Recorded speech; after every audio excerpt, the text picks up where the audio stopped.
SIR এর আগেও ভারতবর্ষে হয়েছে, আমরা এসআইআর নিয়ে চিন্তা করছি না, কিন্তু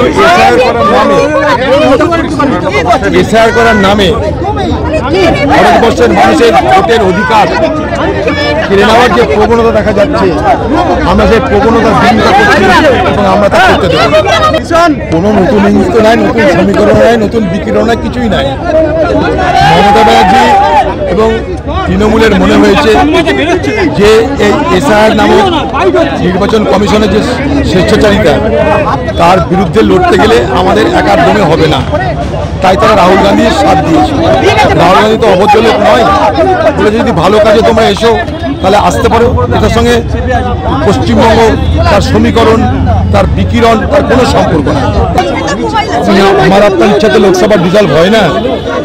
একটা লোকসভা তৈরি হয়েছে একটা নির্দিষ্ট নিয়মের মাধ্যমে, লোকসভা থেকে কোনো সরকার সরবে কি ডিজলভ হবে সেটাও নির্দিষ্ট নিয়মের মাধ্যমে।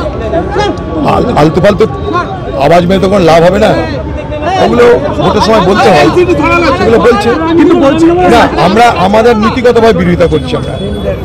আমরা নীতিগতভাবে বিরোধিতা করছি। রাহুল গান্ধীর বক্তব্য স্পষ্ট যে আমরা ওয়ান ম্যান ওয়ান ভোটটাকে নিশ্চিত করতে চাই। এখানটায় প্রচুর রকমের হাজলি দেখতে পাচ্ছি, আমরা কারচুপি দেখতে পাচ্ছি, তার বিরোধিতা রাহুল গান্ধী করছে এবং এটা রাহুল গান্ধীর তথ্য প্রমাণ দিয়ে সারা ভারতবর্ষের মিডিয়াকে সাক্ষী রেখে প্রমাণ করে দিয়েছে।